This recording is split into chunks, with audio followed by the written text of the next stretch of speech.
Gente, nos últimos dias vocês devem ter visto o quanto um tema que é bastante recorrente na história brasileira voltou a ganhar as manchetes, que é o tema da inflação. A gente tem visto nos principais noticiários, nos principais veículos de mídia, muita gente falar a respeito da importância do cumprimento da inflação e do controle da inflação. E esse discurso, ele está vindo junto também como uma justificativa para que se ampliem os processos de arroxo fiscal, né? Ou seja, sob esse discurso, sob essa ideia de que a inflação está muito alta, é necessário você cortar gastos públicos, diminuir investimentos, enfim, você fazer com que mecanismos sejam ativados para que essa inflação possa baixar, né? Aí a gente precisa analisar essa questão sob alguns pontos de vista, porque, principalmente nesse argumento liberal dos grandes noticiários, eles escondem a verdade, né? Porque fica parecendo que essa inflação ela é uma inflação que está atingindo todas as pessoas ao mesmo tempo sob a mesma intensidade. E quando a gente para analisar os dados a respeito de como essa inflação está sendo gerada, de como ela está sendo produzida no atual cenário, ela não é uma inflação que está acontecendo por demanda, né? Ela não é uma inflação que está acontecendo porque tem muito dinheiro circulando dentro do mercado e isso faz com que o valor da moeda baixe, como vários coaches por aí dizem, né? Bruno Perini, Primo Rico, essa galera toda aí. Então, o que acontece é que quando a gente analisa esse cenário da inflação, a gente percebe que a inflação ela impacta muito mais a classe trabalhadora, sobretudo porque ela está impactando muito mais os víveres básicos que essa classe trabalhadora precisa para poder comprar. Então, com o processo de aumento do preço da carne, do preço do café, do preço dos aluguéis e de vários outros itens, isso faz com que a classe trabalhadora seja obrigada a gastar mais do seu suado dinheirinho que ela ganha que ela ganha quando ela vende sua força de trabalho em forma de salário, para poder pagar esses bens, né? E essa tática do controle inflacionário, ela acaba gerando, historicamente, um aperto muito maior sobre a classe trabalhadora. Porque, sob essa justificativa do controle da inflação, você vai ter uma diminuição cada vez maior dos gastos e dos investimentos públicos. E aí isso faz com que o custo de vida para a classe trabalhadora se torne cada vez mais alto, né? Isso foi criado lá na época do FHC, com a aprovação da Lei de Responsabilidade Fiscal, tripé macroeconômico, né? Que a gente vê sobre meta de inflação, etc, etc, etc. Então, para a gente poder analisar com mais detalhes e com mais profundidade o que está acontecendo com a inflação brasileira, a gente vai ler um texto do site Outras Palavras, um texto que foi publicado pela revista Movimento e que foi escrito pelo economista Davi De Castro, para poder dar um panorama melhor para você aí que está assistindo entender qual que é a origem da inflação que o brasileiro está enfrentando hoje, para que você não caia nas narrativas da direita nem da extrema-direita e para que você também possa instrumentalizar esse assunto, esse tema, a partir de uma perspectiva que possa compreender a economia política do ponto de vista para os trabalhadores, né? Então, para munir, né, dar armas para vocês conseguirem debater esse tema com profundidade, com ciência e também com bastante combatividade, que é o que a gente mais precisa. E antes de começar, quero lembrar você de se inscrever aqui nesse canal, de também curtir esse vídeo, de comentar o que você acha sobre esse tema, pode ser agora, pode ser no final, e também lembrar você que está assistindo aí, que toda semana nós temos 2 lives extras aqui no canal. Basta você se tornar membro por somente R$5 ao mês e você já acessa todo o conteúdo extra que tem por aqui. Então, sem mais delongas, vamos entender quais são as origens e as explicações para a inflação no Brasil em 2025. Vamos lá. Já estamos aqui com o texto aberto. Esse site aqui é outraspalavras.net. Eu vou deixar ele no link aqui da descrição do vídeo, tá bom? E, então, vamos lá. Vamos entender aqui. Enquanto você está aí no seu trabalho, você está aí enrolando na sua vida. Vamos lá. Inflação 2024. O que ela mostra e o que esconde. Mercado culpa a economia aquecida, entre aspas, pelo baixo desemprego e, sob pretexto de cumprir metas, exige aumento de juros para disciplinar o trabalhador. Preços abusivos de itens básicos funcionam como chantagem. Governo cede a regras feitas para e por rentistas. Então, esse aqui é um outro ponto importante, tá? Para poder trazer esse detalhe. Quando a inflação começa a aumentar, A grande linha do discurso liberal, do discurso das classes dominantes, é falar assim, a inflação está aumentando, porque existe um aquecimento da economia, a galera está gastando mais, então tem mais dinheiro circulando, o dinheiro perde valor. Para você poder conseguir conter essa alta de preços, o que você vai fazer? Aumentar a taxa básica de juros, deixar o crédito mais caro para o trabalhador. Quando aumenta a taxa básica de juros, que é a taxa Selic, a famosa taxa Selic, o que você tem é um encarecimento do valor do crédito. Então fica mais difícil de você tomar empréstimo, fica mais caro você pagar financiamento, vai tendo uma série de estruturas de instrumentos que vão inviabilizando essa circulação e o funcionamento da economia para os trabalhadores, né? Principalmente para os trabalhadores. Mas a taxa Selic também esconde uma questão muito importante, que é o fato de que boa parte dos títulos de CDB, que é o Certificado de Depósito Bancário, que é título de renda fixa, título da dívida pública, que é o dinheiro que você empresta para o governo para poder depois retirar ele no futuro com juros, o aumento da taxa Selic beneficia esses títulos que são pagos geralmente com o CDI, que utiliza a taxa Selic como mediação para isso, né? Então, quando você compra um título de CDB, que vai te pagar 102% do CDI daqui a um ano, significa que aquele dinheiro vai estar rendendo a partir da taxa Selic, e aí você pode ter pré-fixado, que é quando você define o valor dos juros no momento da compra do título, ou pós-fixado, que aí a taxa de juros desse título vai variar de acordo com o tempo, né? De acordo com a passagem do tempo aí da própria taxa Selic, tá bom? Então fica aí o recado para vocês poderem entender como é que funciona. Taxa, cê é louco. Perfeito, cê é louco. Vamos lá. A inflação de 2024, medida pelo IPCA, que é o índice de eu acho que é o índice de produtos e consumidor. Deixa eu só confirmar aqui qual que é. Índice de preços, aqui ó, Índice Nacional de Preços ao Consumidor Amplo, tá bom? Que aí basicamente é o título que vai medir a inflação. Vamos lá.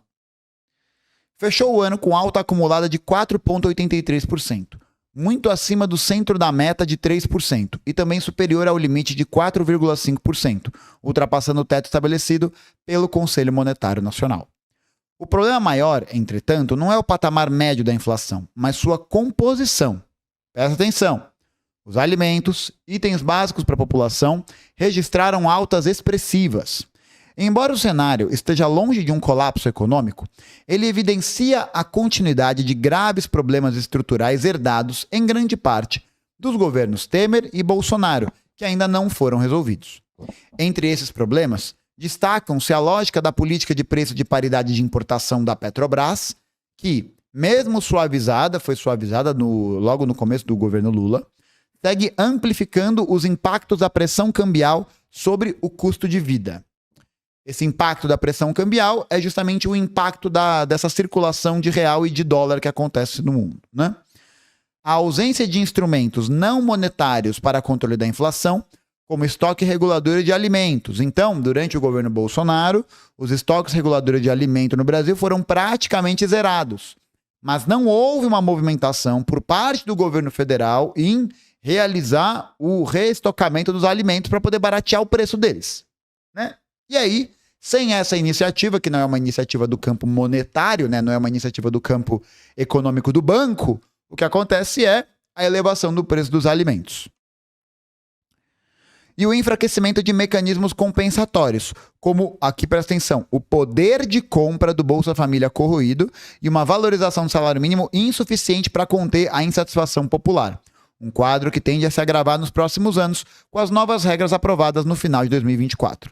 Nessas novas regras se estabelece, por exemplo, que o salário mínimo não vai poder ter um aumento acima da linha de 2,5%, o que vai fazer com que o poder de compra concreto dos trabalhadores seja muito restringido, muito restringido, sob o argumento de que a economia é muito aquecida, a inflação muito alta, temos que criar mecanismos monetários de combate a essa inflação, tá bom? Inclusive, já houve até uma declaração de um dos ministros do governo Lula que estava pleiteando, estava pensando num processo de reajuste, de aumento do Bolsa Família, e a própria equipe econômica do governo já falou, para, né? Mandou aí o Sérgio Malandro, não, caralho, qual que é o nome do cara? João Campos, não. João Kleber, João Campos, não. João Kleber né? A equipe econômica do governo federal mandou para, né? Atrás da porta número 3 havia Fernando Haddad, o Paulo Guedes do PT. Vamos continuar aqui. O câmbio foi um dos principais motores da inflação em 2024. O dólar, que encerrou o ano cotado a R$ 6,17, acumulou alta de 27,36%, pressionando os preços de produtos importados, insumos produtivos e bens que competem com importados. E aí, aqui tem um outro detalhe interessante, porque quanto mais a indústria brasileira ela vai sendo precarizada, ela vai tendo a sua capacidade de desenvolvimento técnico-científica solapada, destruída, mais a gente vai depender de insumos que são importados. Então você vai ter que pagar mais caro para poder ter aquele insumo, para poder ter aquele produto, para ter aquele instrumento, aquela ferramenta, aquela peça. Tudo isso que, manufaturado, geralmente é produzido nos grandes centros da circulação mundial capitalista, né? Seja nos Estados Unidos, seja na Alemanha, na Inglaterra, na França, etc, etc. Né? Então, continuar aqui. Essa desvalorização gerou um efeito cascata nos custos de produção, que eu falei agora, e transporte. A lógica do PPI, introduzida no governo Michel Temer, segue expondo a economia brasileira às flutuações internacionais. Só para a gente poder dar um contexto, né, o que é a política do PPI? A política de preço de paridade de importação, ela funciona da seguinte maneira. Ela vai determinar o preço da gasolina, do diesel e do gás de cozinha vendido pela Petrobras, que vai partir não a partir do custo produtivo no Brasil.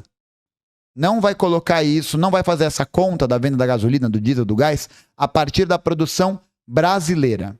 Mas ela vai fazer esse cálculo a partir do valor que é necessário para importação desse combustível. Então, qual que é a fita? Esse combustível, né? E a gente tem visto ao longo dos últimos anos várias estruturas da Petrobras sendo destruídas, tanto plataformas de petróleo, refinarias, usinas, etc, etc, sendo privatizado, sendo destruído. Então, o que acontece? O Brasil tem uma produção muito grande de petróleo cru, mas precisa comprar combustível de fora. E aí, quando ele compra o combustível de fora, o que acaba acontecendo é que esse preço vai ser cobrado a partir do valor do dólar. A partir do valor de compra, né? Por isso que é paridade, como é que é? É paridade, preço de paridade de importação. Então, o preço que vai ser cobrado no Brasil não é um preço que leva em conta o custo produtivo no território nacional, mas leva em conta as margens de importação que são feitas em dólar. E isso não acabou no governo Lula. Foi amenizado, mas não acabou. Tá? Não acabou. Essa era uma das principais críticas. Tem até artigo no site do PT falando isso, sobre o PPI, não sei o que lá. Só que, né, isso não acabou. Isso não acabou indo para frente. Né? Então, isso acaba fazendo também com que a gasolina no Brasil seja uma das mais caras do mundo. Inclusive, isso acaba provocando um processo que a gente tem observado nos últimos tempos, que é o aumento do valor da gasolina e do diesel na bomba de combustível. Tá? Então isso aqui é importante, porque isso afeta toda a cadeia produtiva brasileira.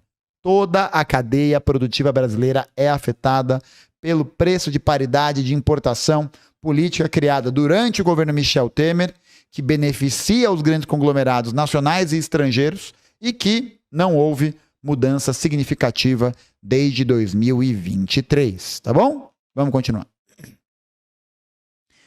Essa política atrela os preços domésticos de combustíveis ao mercado internacional e ao dólar, desconsiderando os custos internos de produção. O objetivo é maximizar o lucro dos acionistas em detrimento da maioria da população. Tanto que a Petrobras era uma das empresas que mais distribui dividendos em todo o mundo, né? É a que mais distribui esses ganhos promovidos pelos acionistas no mundo todo, de todas as empresas do mundo, mesmo. O gráfico abaixo evidencia a permanência da relação entre o preço do barril de petróleo Brent e o preço da gasolina e do diesel no Brasil.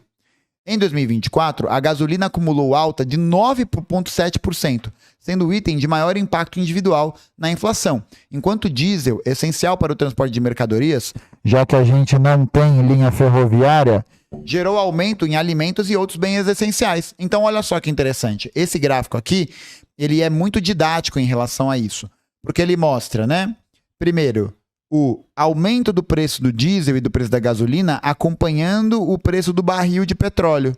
Então, ó, tem uma queda aqui muito grande na metade de 22 para 23, depois volta a subir normalmente. Inclusive, com o aumento do preço em um período, já em 2024, em que a gente observa uma queda tendencial do preço do barril.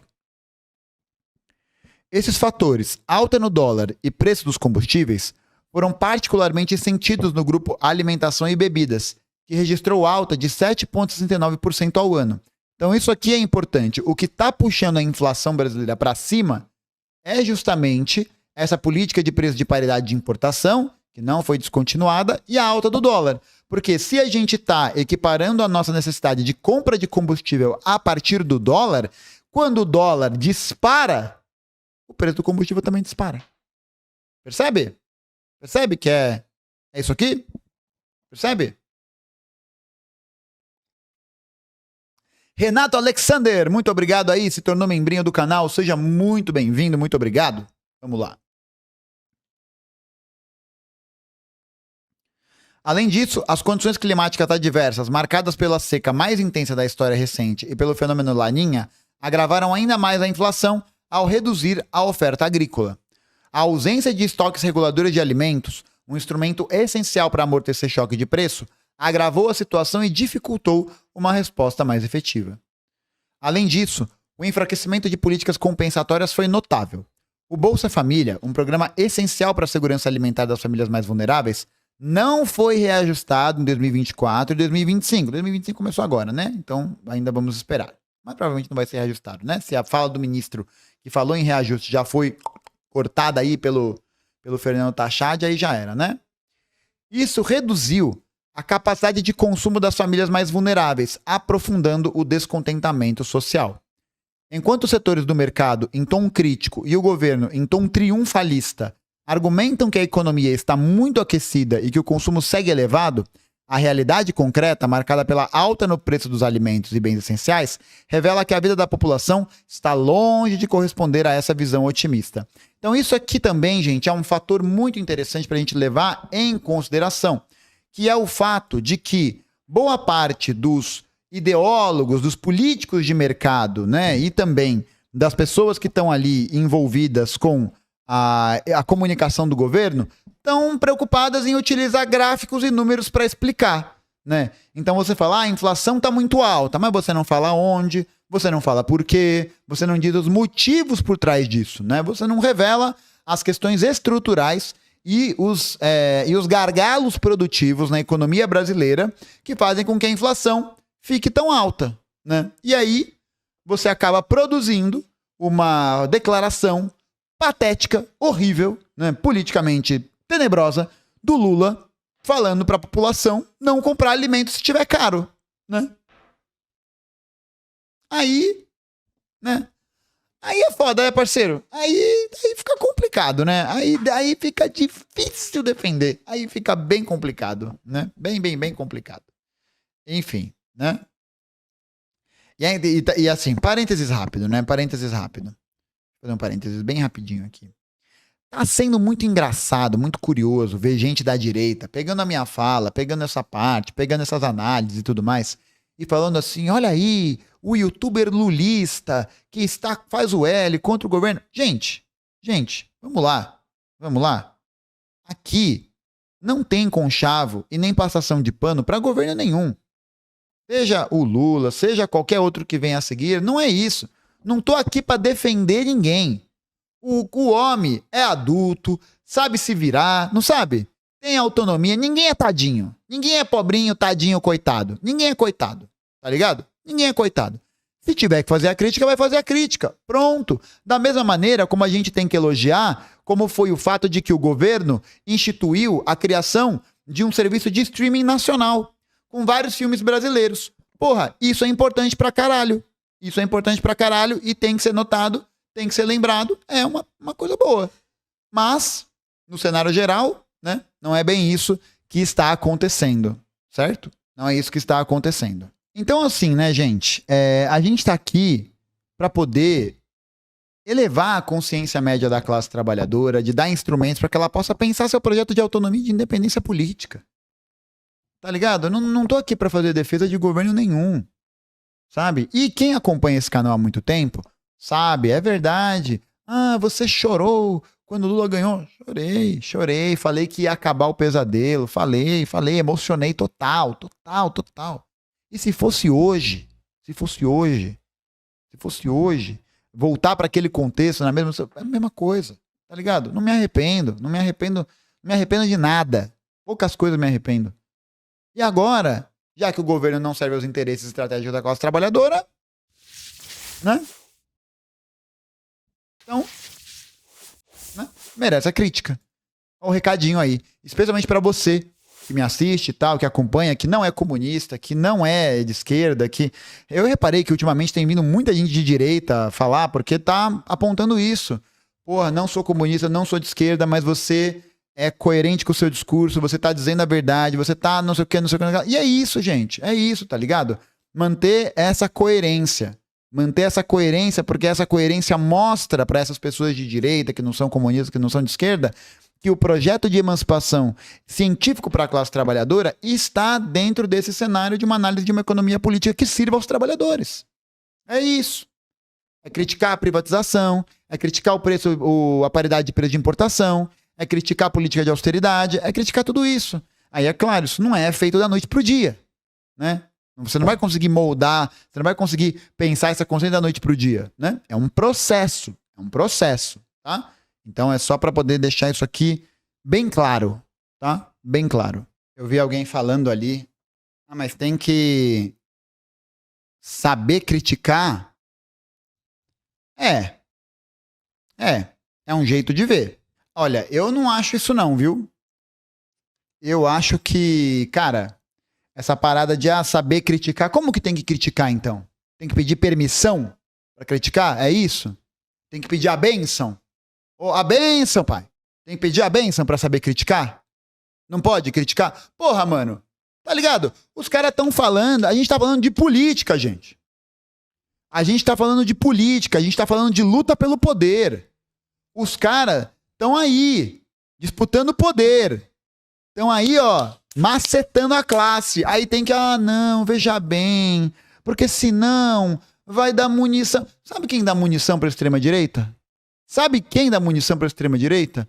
O governo federal, ao adotar uma política econômica que provoca carestia nos trabalhadores, que provoca problemas de sustentação da própria ideologia do governo e que a extrema-direita, de maneira muito astuta, de maneira muito safada, muito canalha, vai usar para poder plantar uma semente de revolta nas pessoas e assim gerar indignação. Ainda que eles sejam todos safados, todos pilantras, todos vagabundos, porque defendem o mesmo projeto. Entendeu? Porra, não dá, né? Falar, porra, tudo bem. Saber criticar, né? A gente tem que fazer a crítica política. Não tô aqui falando mal do Lula, mal do Boulos, mal da Janja, do que usa, do que não usa, do que é, do que não é. Tô aqui falando de política. Tô aqui falando de economia política. Inclusive, ó, o Roger Queiroz mandou aí no chat, eu vou ler essa mensagem, mostrar uma matéria e depois voltar para a inflação. Tem muita gente que fala da correlação de forças. É correlação de forças para cá, correlação de forças para lá, de que o governo não é aliado do Congresso e não sei o que lá. Bom, então, o que eu vou fazer com essa situação, né? Meu Deus, a correlação de forças. Meu Deus, é difícil. Meu Deus, isso e aquilo. Bom, quem pode falar mais para vocês sobre isso, sobre qual é o compromisso do governo com o Congresso, é uma das lideranças aí. Vamos ver o que essa liderança tem a dizer sobre esse tema? Aí, ó, o Roger Queiroz mandou o seguinte. O Roger Queiroz, e eu acho que é justo, né? Acho que é justo. A gente tem que trazer o apontamento do camarada aqui, né? Para falar de política, tem que conhecer como funciona, como um cara critica o governo ignorando a correlação de forças no Congresso. Deixa de ser mentiroso, que seu objetivo é derrubar Lula. Roger, espero que você tenha como provar isso e eu vou te mostrar uma notícia de quem está apreciando a aliança com o Congresso Nacional. A aliança com o Congresso Nacional. Vamos lá. Diziam que íamos ter dificuldade, mas conseguimos aprovar tudo, diz Lula sobre o apoio do Congresso. O presidente aproveitou a agenda pública na Bahia para dizer que tem apoio incondicional dos novos presidentes do Legislativo. Vamos entregar nesse ano mais políticas públicas do que entregamos nos anos passados. Políticas públicas, leia-se concessões. Isso porque temos ministros mais preparados, temos o apoio incondicional da Câmara e do Senado. Diziam que a gente ia ter dificuldade porque o Senado era contra e a Câmara era contra. E nós conseguimos aprovar tudo que a gente queria aprovar. Que a gente queria aprovar. Tá? O gesto foi, em parte, correspondido pelos novos chefes do Legislativo. Alcolumbre disse pela segunda vez em 3 dias que apoiará a agenda do governo, enquanto Mota citou a necessidade de convergência. Também houve um alinhamento em relação à garantia de responsabilidade fiscal. O dia, porém, foi novamente marcado por discursos com referência à crise das emendas parlamentares, parte delas bloqueadas por decisão do STF. O assunto opõe governo e Congresso numa disputa de poder sobre o controle do orçamento. Aí aqui tem mais, né, das obras que vai fazer e tal. Mas aqui já é, ó. Uma semana após ser liberado para viagem pela equipe médica, Lula viajou para Paramirim, no Alto Sertão Baiano, para fazer anúncios das obras do PAC. Lembrando que o PAC 3 é o menor PAC de todos, tá? No valor de 1,7 trilhões de reais e mais de 50% dele dedicado para o financiamento de projetos da iniciativa privada para a consolidação de parcerias público-privadas, tá? Então não é nem estrutura pública que vai estar aqui em curso fazendo, tá bom? Aí fala aqui do projeto, fala aqui da viagem e tal, acabou a notícia. Tá bom, Roger? Tá bom? Então, Roger, ó, antes de falar de correlação de forças, antes de falar de tudo isso, tem que falar a verdade. Tem que falar a verdade, tá? E qual que é a verdade? Qual que é a verdade? É essa, né, gente? A verdade é essa. Dói, é difícil, é uma merda, mas, né? É a dor do crescimento. É a dor do crescimento. Não tem como, né? Vamos continuar. Outro ponto fundamental é a dependência excessiva da política monetária para controlar a inflação.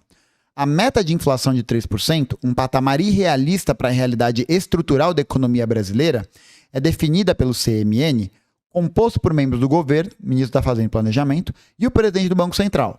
Essa meta excessivamente baixa legitima a elevação da taxa Selic como principal ferramenta para controlar os preços via câmbio e demanda. O diferencial de juros entre o Brasil e economias avançadas, especialmente os Estados Unidos, é utilizado para atrair capital externo e valorizar o real. No entanto, essa política gera custos elevados. Juros altos encarecem o crédito, aumentam os custos de produção e limitam investimentos em setores produtivos, criando um paradoxo. Enquanto seguram a demanda e o câmbio, acabam também pressionando a inflação por meio de custos financeiros. Além disso, os juros altos transferem renda para rentistas, agravando desigualdades e desincentivando investimentos estruturais e geradores de emprego. Vide aí que a segunda parte da reforma tributária, que falava sobre tributar grandes fortunas, lucros e dividendos, ficou na saudade, né? Falei ano passado que ia ficar na saudade, galera me chamou de quinta coluna, me chamou do raio que o pata, tá aí. Tá aí, né? Tá aí. Né? Sendo bem babaquinha, né? Eu avisei, né? Eu avisei. Olha aí, coisa boa. A inflação, em sua essência, é a manifestação do conflito distributivo entre capital e trabalho e deve ser analisada sob essa ótica. Ela reflete disputas estruturais sobre quem arca com os custos de choques econômicos, como os de combustíveis ou cambiais. Quando esses choques ocorrem, o capital busca proteger suas margens de lucro, repassando os aumentos de custos aos preços finais, alimentando a inflação. Os trabalhadores, por sua vez, tentam recompor seus salários para recuperar o poder de compra diante da escalada dos preços. E com um processo de desvalorização da força de trabalho, esse valor vai ficando cada vez mais difícil de ser reposto.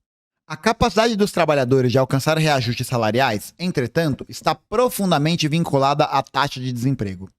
Em um cenário de desemprego baixo, o poder de barganha da classe trabalhadora se fortalece, favorecendo aumentos salariais mais significativos.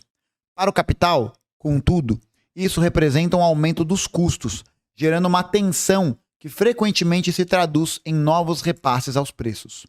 Nesse contexto, a inflação emerge como um reflexo direto do embate entre dois interesses antagônicos: a manutenção dos lucros pelo capital e a preservação do poder de compra pelos trabalhadores. Daí a atual reclamação dos capitalistas sobre um suposto superaquecimento da economia brasileira. O que de fato desejam é um aumento do desemprego para vencer o conflito distributivo contra os trabalhadores. E é por isso que muitos membros do governo, da equipe econômica do governo, inclusive, têm feito esforços na direção do quê? Na direção da defesa de uma pauta que é a desaceleração da economia. Esse conflito é central na dinâmica inflacionária e é sintetizado pelos economistas ortodoxos no conceito de NAIRU, Non-Accelerating Inflation Rate of Unemployment, ou taxa de desemprego não aceleradora da inflação. Na visão ortodoxa dos economistas liberais dominantes, a NAIRU define um nível natural de desemprego, no qual as pressões inflacionárias decorrentes de aumentos salariais são neutralizadas. Contudo, o que a NAIRU realmente representa é a taxa de desemprego necessária para enfraquecer a capacidade de negociação dos trabalhadores, mantendo seus salários estagnados e assegurando margens de lucro para o capital. Ou seja, altas taxas de exército industrial de reserva, altas taxas de desemprego, para poder garantir que essa mão de obra não negocie nessa contradição. Não negocie nesse sentido. Sob o pretexto de estabilizar a economia, a NAIRU institucionaliza níveis de desemprego como ferramenta para disciplinar, palavra importante, disciplinar a classe trabalhadora no conflito distributivo. Quando o país atinge essa taxa limite, que pode ser elevada como 6% ou 7%, dizem que estamos, vejam só, em pleno emprego. Isso escancara a excrescência de setores progressistas usarem esse conceito de forma elogiosa. Então, a gente ouve do governo federal, ouve das forças progressistas essa brisa de Brasil em pleno emprego, né? Brasil em pleno emprego. E tem 6% de gente desempregada. Ó, o Roger comentou, olha a contra-argumentação, que vergonha alheia de vocês. Eu em seu lugar assumiria que quero derrubar o Lula e pronto, esse papo furado de classe trabalhadora já deu. Ô Roger, responde com o argumento aí, faz favor, tá bom? Responde aí o argumento e depois a gente conversa, tá? Ficar falando, ai que vergonha, ai que não sei o quê, isso não serve pra nada, tá bom? Responde aí com alguma coisa que seja consistente, que seja politicamente validada pela realidade. Aqui, ó. Cadê? Não ataca, exatamente, não ataca o mensageiro não, paizão. Não ataca o mensageiro não, tá? Eu sou só o carteiro. Só isso. Tá bom? Sou só o carteiro. Porra, essa aqui é vapor. Em vergonha não compra café no mercado. Amostradinho. Continua. Na prática, essa narrativa teórica sustenta políticas monetárias e fiscais contracionistas que, ao reduzir o nível de atividade econômica, aumentam o desemprego e limitam a capacidade dos trabalhadores de reivindicar melhores condições. E aí tem um outro ponto importante, que é, a partir do momento em que o campo da esquerda, adota esse tipo de retórica, adota esse tipo de perspectiva, esse tipo de noção, ele para de ver a política como algo que está em permanente mudança, em permanente embate e tensão. Então é igual o nosso amigo Roger, que falou aqui de novo. O argumento é de que todos os índices melhoraram. Tá falando aqui, ó. Ele comentou. Estou atacando a mensagem, todos os índices melhoraram. Aí você vai ver quais são esses índices. O desemprego diminuiu? Segundo os dados, diminuiu. Mas o nível de informalidade continua nas alturas. Ou seja, a qualidade do emprego continua uma bosta. A não ser que a gente fale, né? E aí adote o mesmo discurso do Bolsonaro, que é, você quer emprego ou quer direitos? Né? Aí vocês podem adotar o quanto vocês quiserem, porque aí vai, ó. Aí sacramenta a bosta, entendeu? Sacramenta a lógica de merda, tá? Sacramenta. Vai aqui, ó. Ninguém falou que a informalidade foi criada nesse governo, Roger. Presta atenção, ninguém falou isso. Isso aí você tá falando, tá? Você tá falando. A informalidade não foi criada nem pelo Lula, nem pelo Bolsonaro. A informalidade foi criada como uma dimensão do trabalho no capitalismo, tá? Agora, tem gente que combate, tem gente que não combate. Acabou. O governo não combate. Acabou. Não está combatendo. Tá bom? Não está combatendo. Não está combatendo. Não está combatendo. Pode olhar o índice, pode olhar o gráfico, o Instituto MR, mano, tocando. tocando, Instituto MR tocando. Não faz diferença. Porque senão, Roger, a gente tá percebendo o quê? Que a narrativa hegemônica da esquerda no Brasil está pautada por uma lógica absolutamente despolitizante, liberal, de olhar para um número, olhar para um gráfico e falar, legal. Olhar para o número, a inflação só cresceu 4%, ufa. E o mercado fala o quê? Não, tem que baixar mais. Aí o governo fala o quê? Verdade, esse número aqui tá muito alto, vamos ter que baixar esse número, né? É isso, você está fazendo adesão a um discurso tecnocrata. Tá? Tecnocrata. Cigarraço em homenagem a Maria da Conceição Tavares, que se tivesse viva, vendo esta trolha aqui, provavelmente teria parado de fumar. Tamanha o absurdo. Tá? Outra coisa boa. E aí o que acontece é o seguinte, porque quando o governo fica adotando esse cenário, fica adotando esse tipo de narrativa, ele vai migrar muito mais para a tentativa de gerenciamento do capitalismo brasileiro, de gerenciamento desses setores liberais, né, de atender os interesses do mercado, e não vai ouvir os trabalhadores, e não vai mobilizar os trabalhadores, não vai organizar os trabalhadores. Qual foi a última vez que essas linhas políticas majoritárias do PT, do PCdoB, do PSOL, chamaram um ato de rua e levaram mais de 15 mil pessoas para a rua?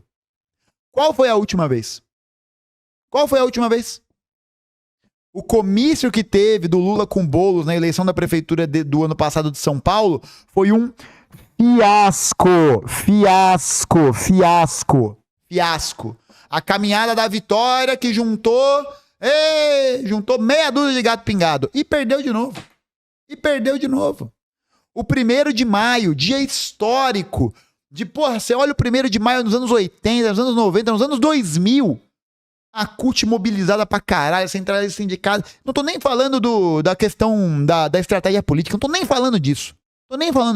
Você olha ali pra base, a base mobilizada, a base organizada. E hoje, e ano passado, evento da CUT, evento do 1º de maio, flopado. Deu 5 mil pessoas. Tá ligado? O evento de rememoração do 8 de janeiro com o quê? O abraço à democracia. Aí a democracia é escrita em margaridas no chão. Aí o povo olha isso e fala, toma no cu. Que bosta é essa? Que merda é essa? Porra, que negócio ruim. Ruim, entendeu? Ruim. Se fosse um filme, seria Emília Pérez. É ruim, entendeu? É ruim. Não mobiliza ninguém, não ativa ninguém, não faz nada. Aí o que acontece? Você tem uma grande camada de trabalhadores que estão sendo jogados na informalidade, que estão sendo capturados por esse discurso de empreendedorismo, empresário de si mesmo, de que vale mais a pena fazer essas coisas e tal. E assim, não dá pra julgar muito, né? Porque quando você para pra analisar, os danos políticos são consideráveis. Mas para aquele cara, aquilo ali tá fazendo sentido. Aquilo ali é coeso, aquilo ali tem lógica. Aí você tem uma medida do governo para poder regularizar o trabalho por aplicativo. O governo fez audiência com algum trabalhador de aplicativo? Ou fez audiência com as empresas? Ou fez audiência com o PL dos aplicativos? Direto com as empresas? Aí os caras que trabalham com isso ficam putos, com razão, e aí é muito fácil para a esfera do progressismo virar e falar, tudo fascista. Então, não tem que disputar, porque é tudo fascista. Aí é que o cara vai realmente aderir a essas ideias. Aí fudeu mesmo, porque você desistiu de disputar a hegemonia. É isso que acontece. É isso. Ué, tô mentindo?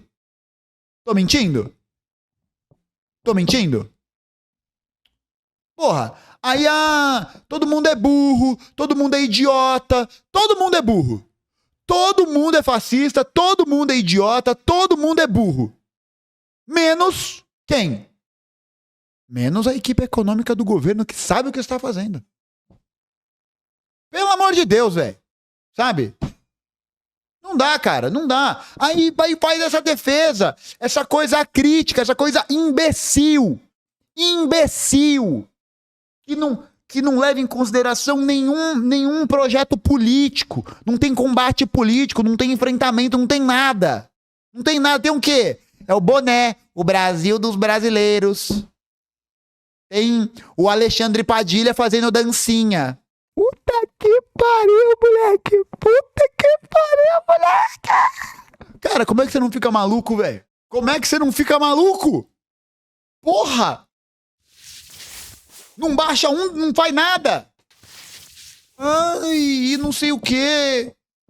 E aí, o que mais me fode é... Precisamos aderir a esse programa e defender esta merda, porque senão a extrema-direita volta. Eu tenho um recadinho pra você, tá? Um recadinho com todo afeto, toda a franqueza, toda a honestidade, de coração, mesmo. Esse tipo de extorsão, porque isso é uma extorsão. Isso é extorsão. Esse tipo de extorsão tem um preço muito caro. Porque isso não vai impedir que o fascismo volte. Isso não vai impedir. Isso não vai impedir a derrota da direita. Da classe dominante. Não vai impedir. Não vai. Não vai. Porque o povo está indignado, com razão. Tá todo mundo ou triste, ou puto e triste. E aí, a galera tem que ter paciência, tem que ter calma, tem que analisar friamente, tecnicamente. Vá pra casa do caralho. Entendeu? Com todo respeito a toda a equipe tecnocrática que tá mobilizando isso. E que a gente tá vendo acontecer em vários quadros, de vários jeitos. Ninguém falando de combate político, ninguém falando de ocupar as ruas, ninguém puxando ato, ninguém fazendo nada. Ninguém fazendo nada. O tema da escala 6x1 que caiu no colo do governo federal, essa pauta está sendo transformada em um instrumento parlamentar. Impec. A galera tá parando de mobilizar as pessoas. Você não vê uma palavra. Você não vê. Dia 16 de fevereiro tem novos atos contra a escala 6x1 e pela redução da jornada de trabalho em 30 horas semanais. Você tá vendo Guilherme Boulos, Lula, Haddad. Você tá vendo alguém falar sobre isso? Porra. Nem a Erika Hilton, que é a pessoa que tá colocando o projeto da PEC no governo, tá falando sobre essas mobilizações. Por que não? Porque aí virou um tema do parlamento? Porque aí virou um tema do Congresso e aí a galera não tem que mais estar na rua? Ah, gente. Pelo amor de Deus, né, cara? Não dá, gente. Não dá. Aí, essa pauta cai. Vai pra onde? Aí vira um discurso, vira uma ideia, uma memória distante, né? Um vento, ó. Ó o vento do fim da 6x1. Ó, passou. Senão o Bolsonaro volta. Então tá bom, né? Cada um acredita na mentira que quiser acreditar. Vamos voltar pro texto, vai. Chega que eu já tô cansado dessa... Daí, vamos lá, voltar aqui no comecinho.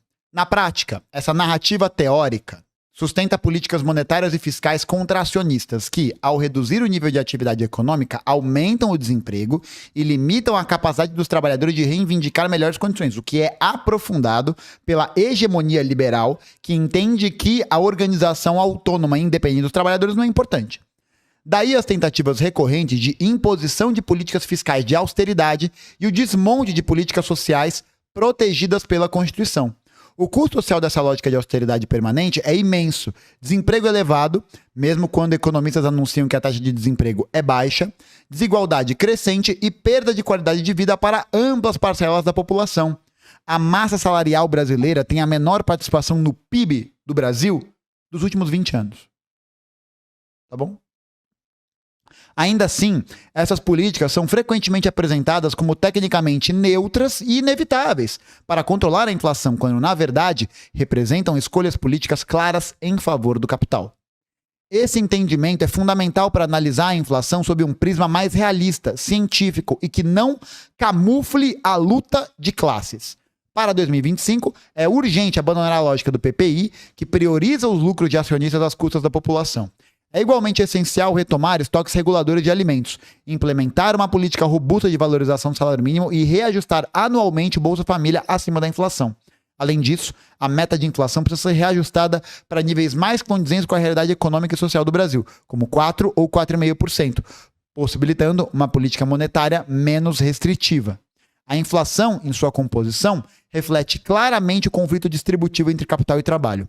Enfrentá-la de forma justa exige priorizar a maioria, questionar os interesses que perpetuam a desigualdade e desafiar a lógica do controle da inflação por intervenção de políticas de austeridade fiscal e das altas taxas de juros, a pior resposta para os trabalhadores e, simultaneamente, a melhor para o capital. Esse embate será central em 2025, definindo os rumos econômicos e sociais do país.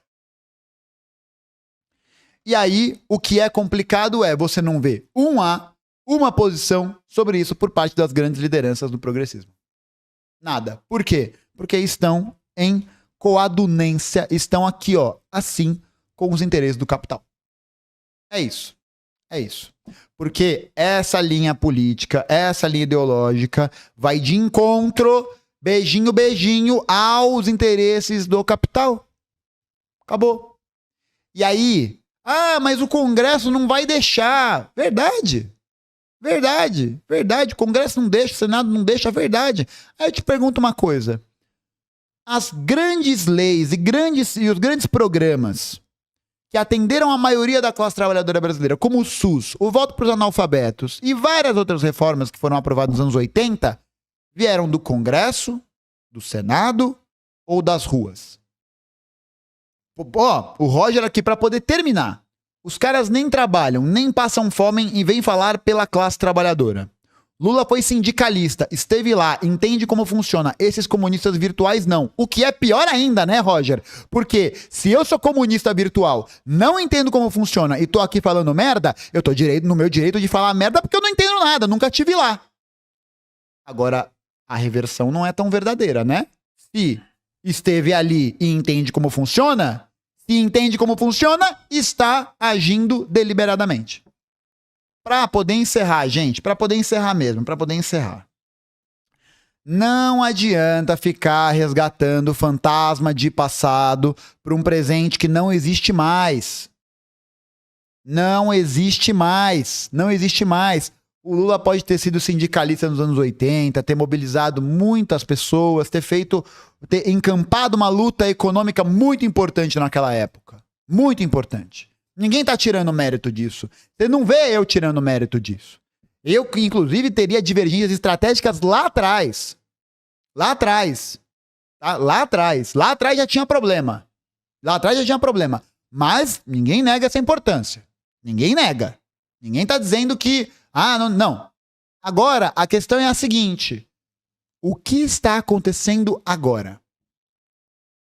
Neste exato momento. Porque enquanto a gente fica reivindicando esse fantasma de um passado que não existe mais, muita gente se apoia nisso para poder legitimar a posição de entrega, a posição de aliança com o capital.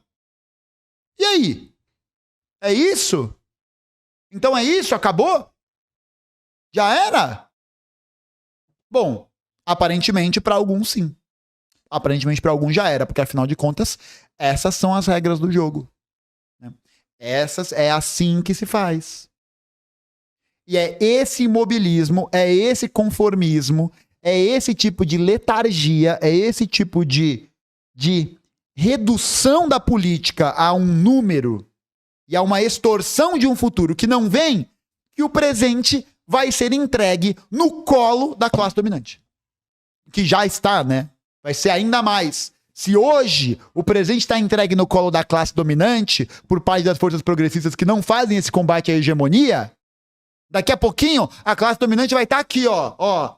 Bebeto em 94, aqui, ó. Nana neném. Porque aí não vai ter conjuntura. Aí não vai ter correlação de forças.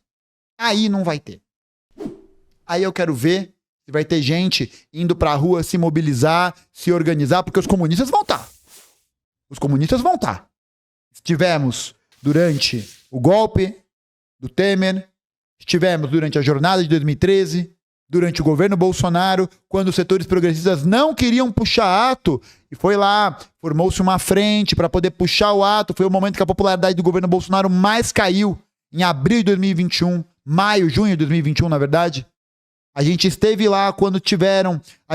você olha pro trabalho que eu, o Jones, o Ian, o João, que a gente mobilizou e fez para conseguir eleger o Lula em 2022 e dar o respiro para a classe trabalhadora. A gente tava lá. A gente tava lá. Na rua, tava lá militando, tava lá produzindo conteúdo, tava lá falando. A gente tava lá. Agora que tá uma merda, a gente tá aqui também. E quando acabar, a gente vai estar lá também. Resta saber se isso vai ser uma atitude de todas as pessoas. Ou se vai ser de um seleto grupo que continua condizente, continua coeso, continua coerente com o seu discurso. Porque muito mais do que palavra, o que diz são as ações. Ação fala muito mais do que palavra. Essa que é a real. Essa que é a real. E as ações do governo demonstram quais são os compromissos que ele tem. E não será possível combater a extrema-direita se isso não for levado em consideração. Porque é nesse cenário de devastação, é nesse cenário em que esse imobilismo toma conta da classe trabalhadora, que as alternativas, entre muitas aspas, aparecem. Aparecem por quê? Porque capitalizam a revolta. Porque capitalizam esse sentimento de merda na boca que a gente tá. Esse sentimento de derrota, esse sentimento de imobilização. Aí se utiliza disso para poder elevar o discurso combativamente, para conseguir representar o enfrentamento. Ou vocês acham que a ascensão de uma figura como Pablo Marçal nas eleições do ano passado foi um raio em céu azul? Foi uma coincidência? Foi só um momento em que todos os paulistanos ficaram burros? Você pode achar isso. Você tá errado, mas você pode achar isso. Você pode achar isso. Tá errado, mas pode achar isso.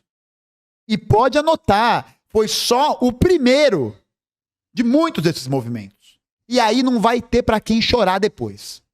Não vai ter pra quem chorar e nem pra quem combater. Não vai.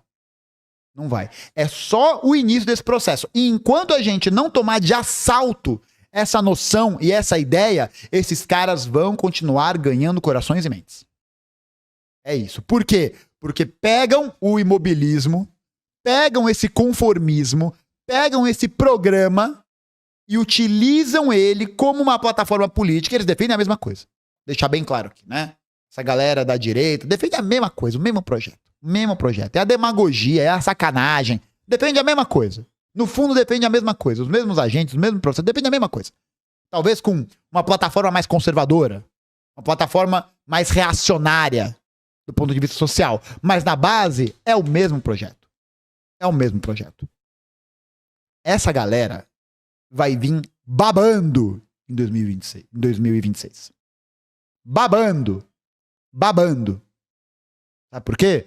Porque o governo progressista, porque a hegemonia progressista não está conseguindo dar cabo a essa revolta. Não está conseguindo transformar essa revolta em organização. Não está conseguindo, por quê? Porque está ocupado falando de número, de meta de inflação, de bonezinho do Brasil para os brasileiros. E aí a besta, a fera, vem. Aí a besta, a fera, vem. E vem com sede de sangue. Só que quem vai derramar sangue para alimentar a besta fera vão ser os trabalhadores. Vão ser os trabalhadores. Os precarizados, os uberizados, todos eles que vão ser colocados em situações de carestia cada vez mais intensa. Essa que é a real. A única forma de combater a extrema-direita é propor uma hegemonia combativa que faça acender essa chama da revolta nas pessoas. Em torno de um programa estratégico que possa organizar e mobilizar a classe trabalhadora. É isso que precisa ser feito. Porque senão, essa falsa radicalidade que a extrema-direita se utiliza vai ser o combustível que vai colocar eles no poder. E gente pior que o Bolsonaro. Pior que o Bolsonaro. Pode anotar. Pode anotar. Porque o Bolsonaro era um deputado de baixo clero. Era um deputadozinho de meia tigela. Meia tigela. Era um cara que ficou famoso no Super Pop, e que conseguiu gerar essa mobilização inteira. Agora você imagina com alguém que tenha noção do que está fazendo. Que saiba qual é o seu peso político nessa relação. Aí, meu amigo, aí é terra arrasada. Aí acabou. Aí, meu amigo, vai ser difícil. Mas nós estaremos lá. Né? Nós estaremos lá. Cabe perguntar ao seu deputado, vereador, governador, progressista, não sei o quê, se ele vai estar lá também. Ou se ele vai falar que não é hora de criticar. Porque aparentemente nunca é hora de criticar.